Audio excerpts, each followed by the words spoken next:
This is Ron Guttardi, volunteer director of the Oral History Program aboard the Battleship New Jersey.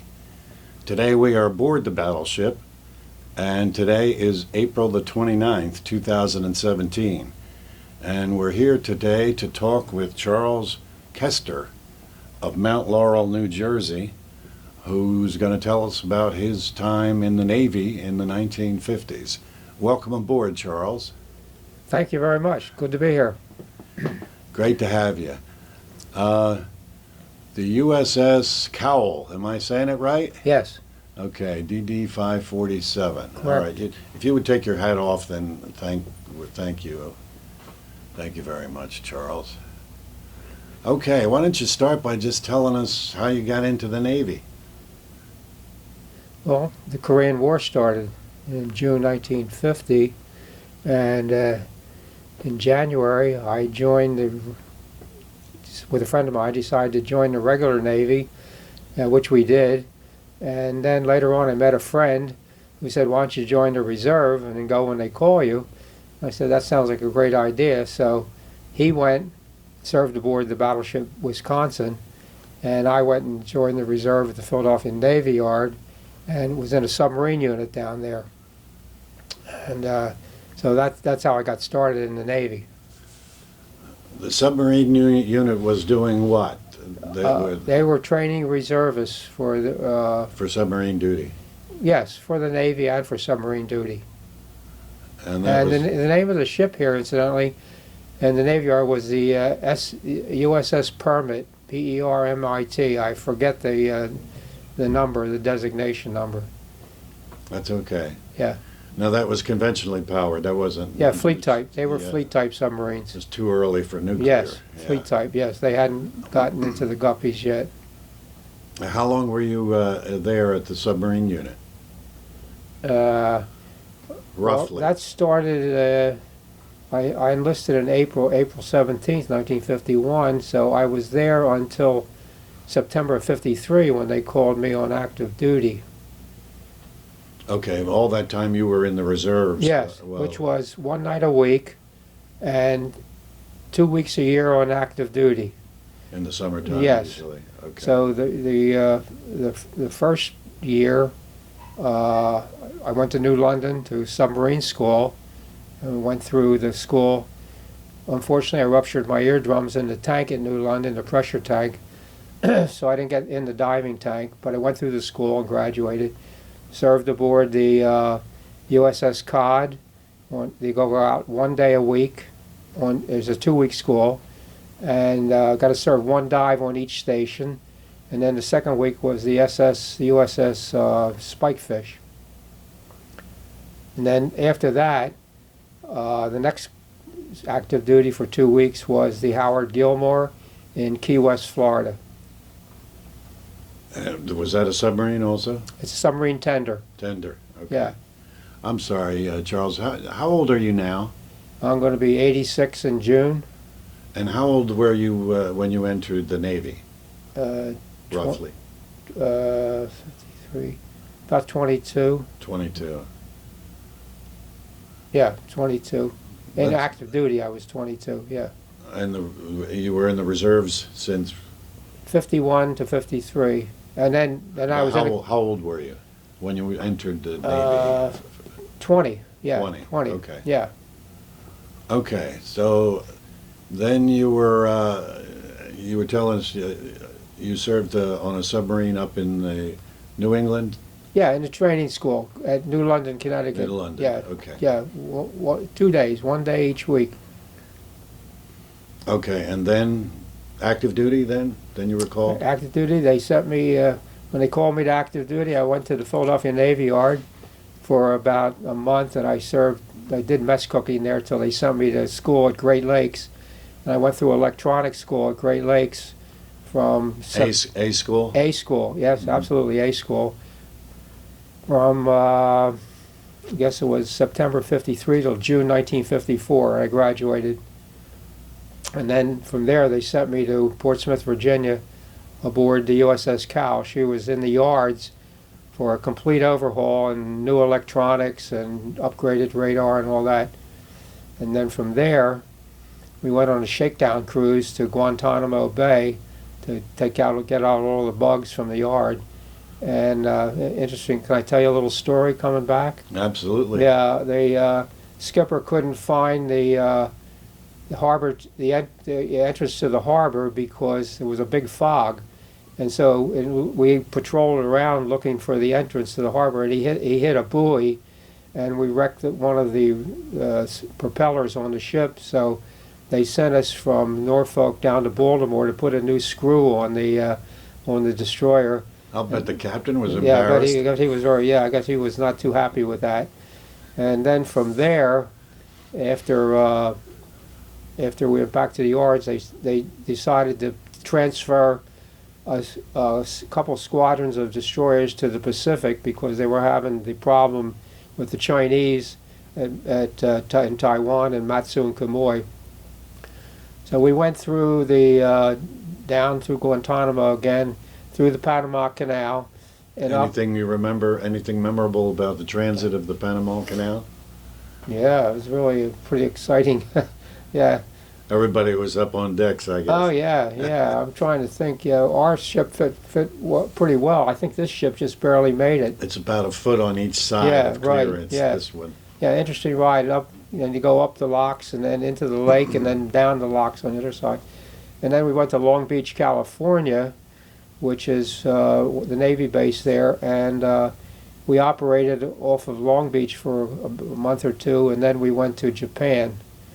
Went to Yokosuka, Japan Naval Base, and operated there for a little bit. We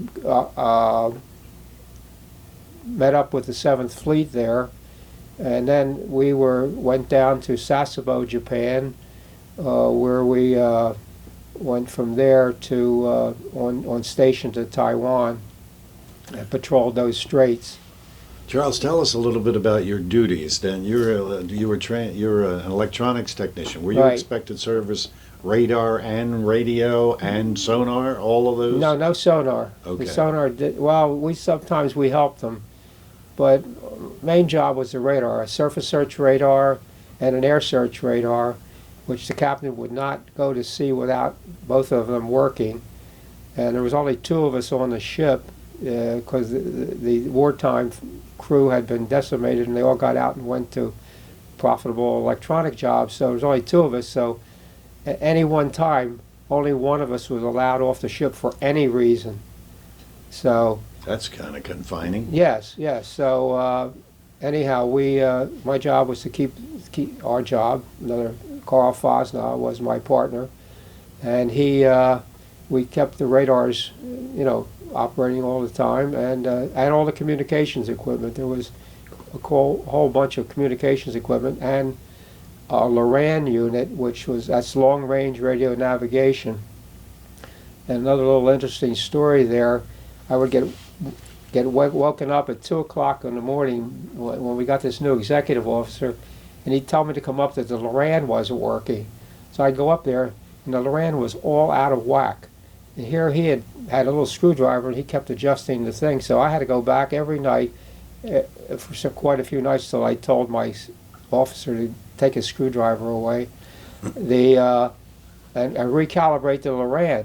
Because when I went up and I looked at it, we were 300 miles inside China, according to what the LORAN was saying. So I recalibrated it, and so it was around the clock.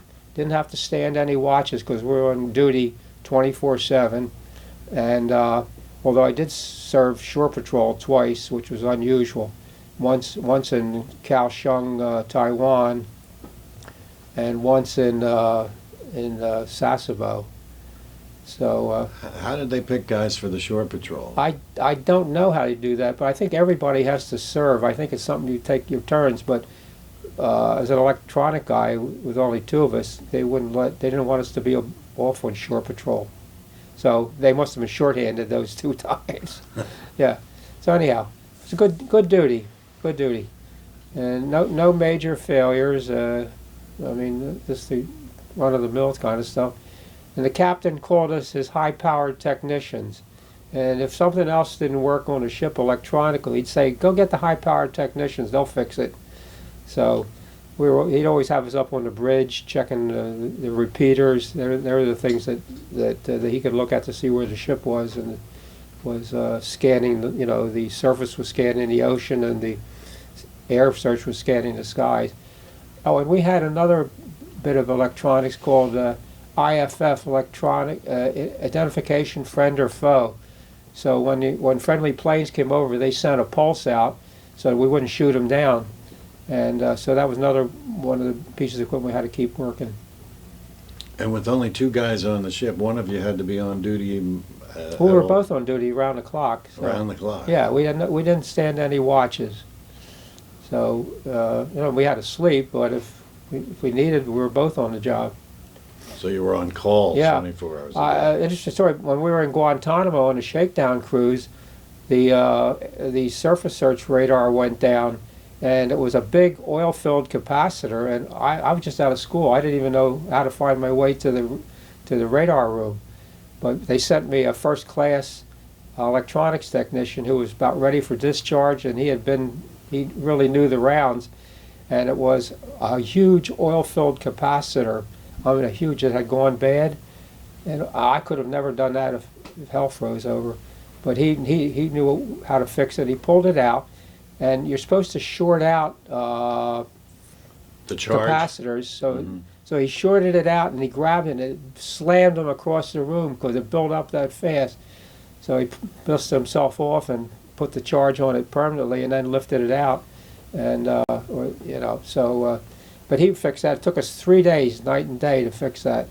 3 days? 3 days, night and day, to bring that radar back up to, operations. And were you at sea or in Yeah. port? You were No, at sea? I think we were at sea when that happened. Did not make the captain happy. They wanted 2 radars going full time, but they operated with the air search radar, so that was okay. I mean, we weren't in danger. At least I don't think we were. Where were you? Were you in the South China Sea at that time? No, this was in Guantanamo. We were in Cuba at that point. Okay. We were down in the Caribbean. Yeah. Okay, tell us more about your daily duties. What else did you do? Well, one thing, when they loaded ammunition, when the ship came out of the yards, and they loaded ammunition, everybody loaded ammunition. It's the hardest 2 days I ever worked in my life, lugging ammo and putting it down. Just when parties, they made a chain gang, and you pass the ammo down. Praise the Lord, and pass the ammunition. And basically, it was just keep the ship running, keep the electronics running. I can't remember any. The days were always filled with. We were always busy. There was never. How about some storms or rough seas? Do you remember anything in particular? Yeah, we went through a couple of storms like typhoons, but as I recall. But the thing that I never got sick at sea, never sick a day in my life. But there were days when I didn't feel great. Like the first 3 days at sea, you have to get adjusted to the rock and the roll, and then when you come back on land, it takes another 3 days, so the ship stops rolling even when you're on land to do that. But the things that got me the most at sea were the big, slow swells when we go up and go down. And I said, "Whoa, this is not good." But I never was sick. So, fortunately, I was good. I could go sit down somewhere or get my head cleared. So it was a good tour. Any of your buddies have severe seasickness not problems? that many, because you can be discharged if you're really, if you really have severe seasickness. You can get they'll at least put you on shore anyhow. Yeah.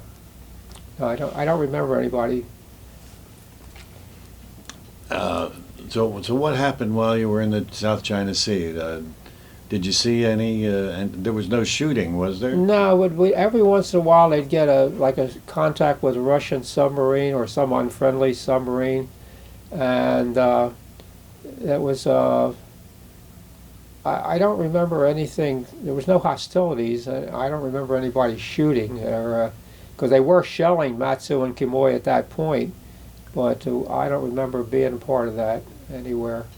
You weren't close to that. No. But How many destroyers were in your squadron? eight ships in the squadron. All DDs. DDs, yeah, yeah. Eight ships, yeah. And which ship carried the squadron commander? Your ship or one of the others? Whether our ship carried the flag or not, I don't know that. I can't. It's a little vague at this point. Yeah, yeah. That's okay. It's a Yeah. long time ago. I remember Charles. one of the things that I really truly remember, and I don't remember at which point this was. I guess it was when we were headed from Pearl Harbor. We went from Long Beach to Pearl Harbor, and went through into the harbor, and everybody on the ship was in their undressed blues and standing on decks saluting when we went past the Arizona. And then from Pearl Harbor, we went to Midway Island. We refueled at Midway, and then after Midway, we went to Yokosuka. So the point of this story is that at one point, got up in the morning, went out on deck, and there was more ships that you could see on the whole ocean.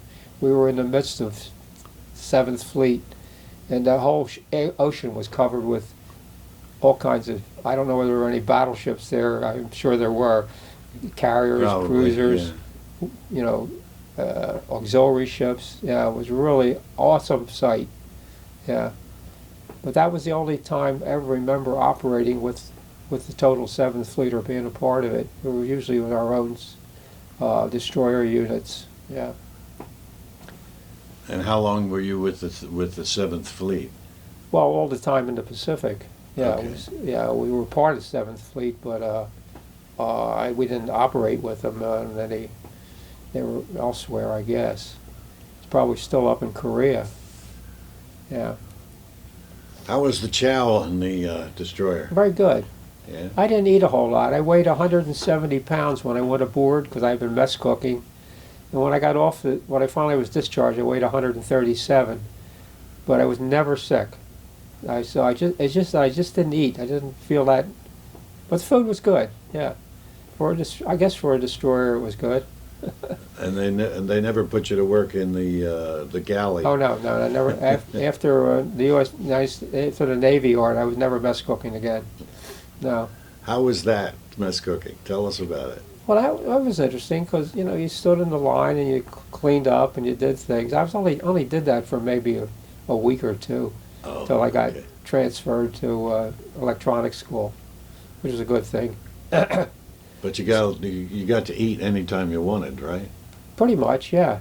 And the food at Great Lakes was great too. They all you want, take what you want, but eat what you take. That was their rule.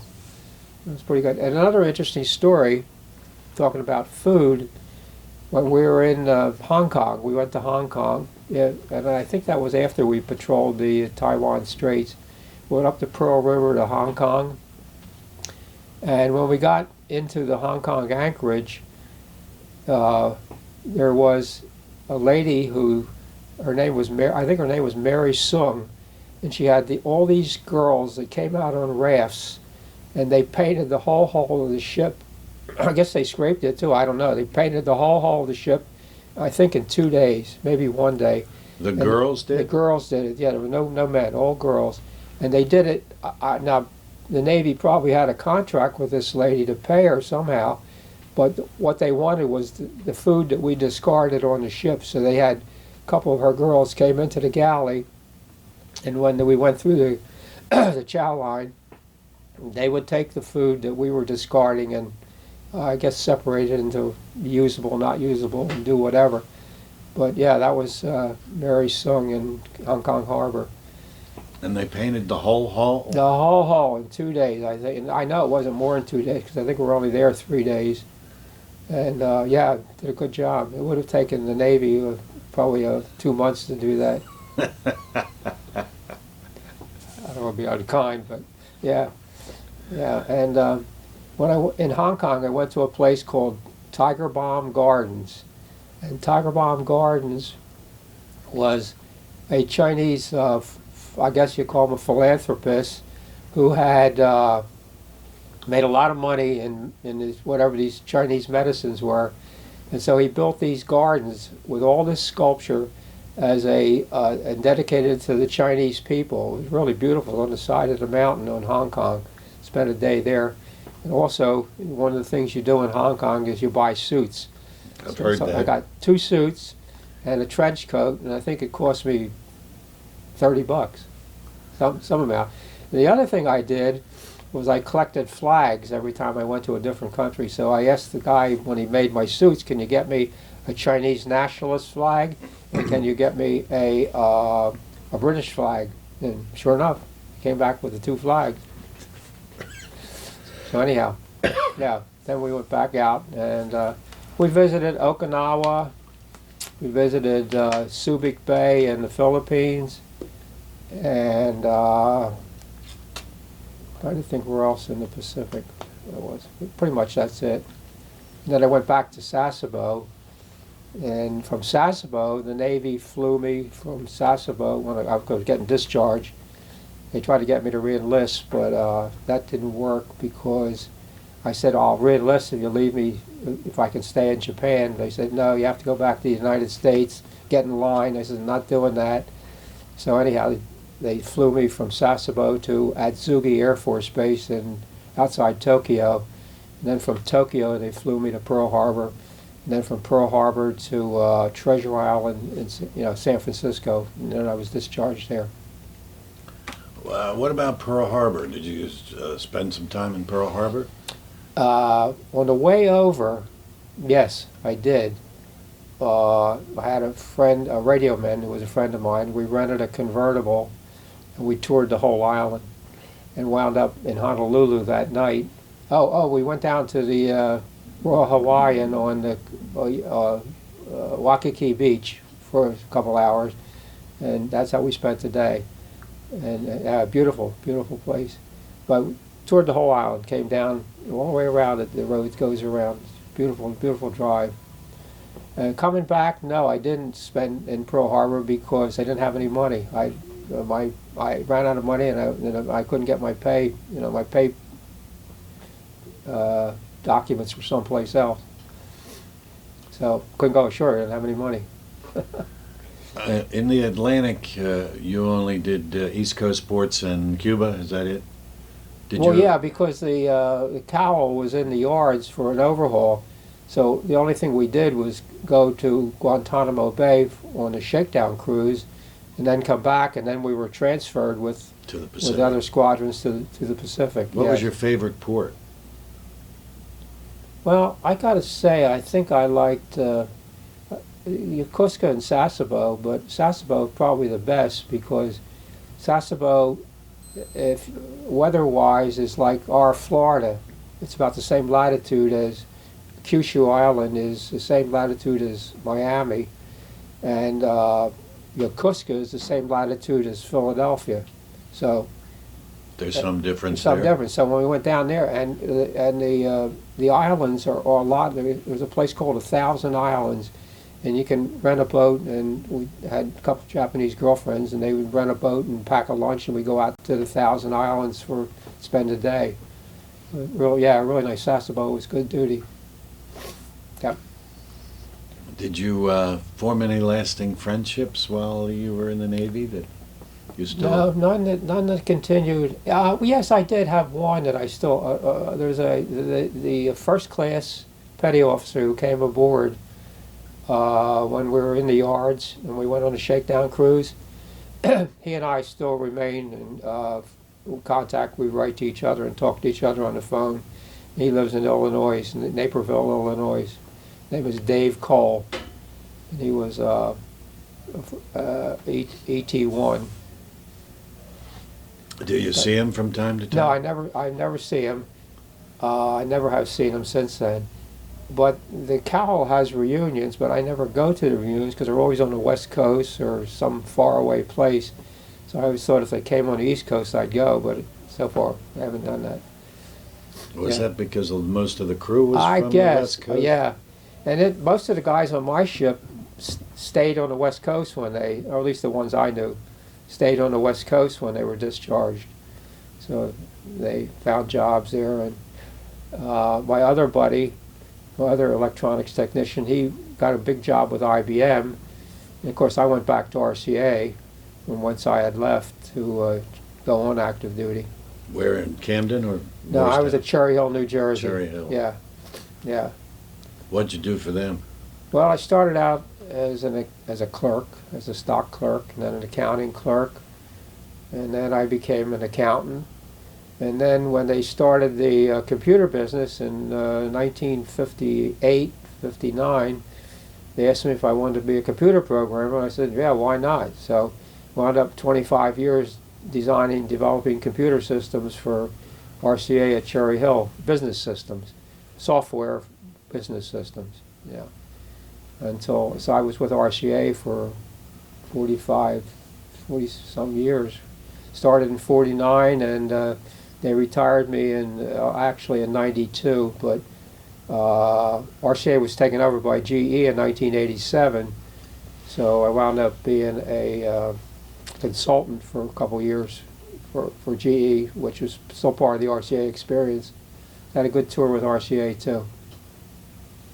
And then Martin Marietta came in there somewhere? And Yeah, in 87. Lockheed? Well, it was GE sold all the government business to Lockheed. Lockheed and it was Later, Martin Marietta. well, I don't know how that went. It was Lockheed. It was Martin Marietta Lockheed. Today it's Lockheed, just Lockheed. And they do the Aegis ships, you know. So and that's where I live, right around the corner from that, Hartford. I live in the town of Hartford, which is Hartford Road. It's right next to the Morristown Camden plant, which is Lockheed. Yeah, I live not far from there. Yeah, right. Oh, you know. Yes, yes. Drive by the Right. ship out in the middle of the pasture. Yeah.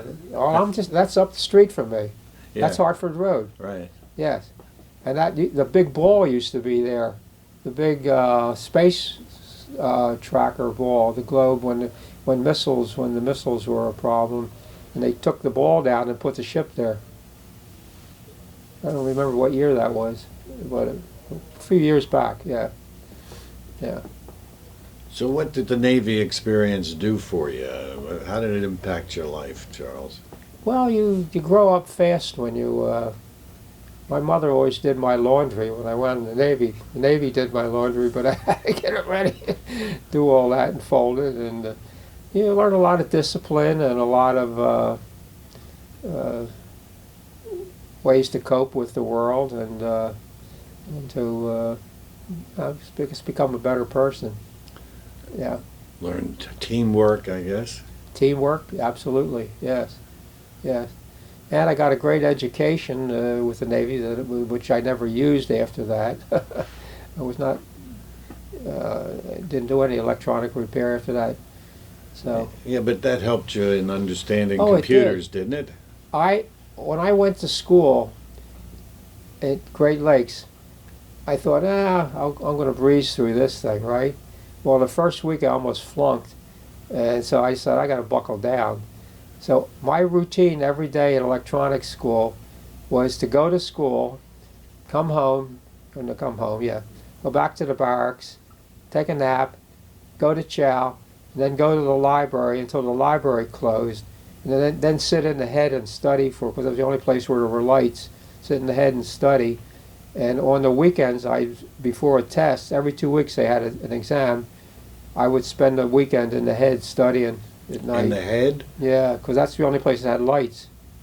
Yeah, and that's the only way. And then I had a friend. I met a guy at electronics school, who was a genius at electronics. Fortunately for me, at age 15, he ran a radio station in Teterboro, New Jersey. His name was Bob Steiger, and he tutored me. So between working my ass off in the head and some tutoring, that's how I got through school. That's amazing. Yeah, yeah. Any other stories that you... do you want to show us some pictures? Well, you want to see? Yeah, this is how it used to be. Okay, let me move in a little bit on that. Okay, then and describe the picture on the right with the oar for us. I rowed for Malta Rowing Club on Boathouse Row in Philadelphia, which was next door to Vesper, which was John Kelly's club. And I rowed a lightweight double, and actually it's with this guy here. It's the other side of the picture. He was my partner, and we raced together with it was a double. It wasn't not a single. Yes. So, Did you win? No. There was some pretty good guys in their crew. But that was before I went into service, so I would have been probably 18 when I was rowing for Malta. Yeah. Any other pictures you want to show us? No, that's about it. I didn't. Could have brought one of the cowl, I guess.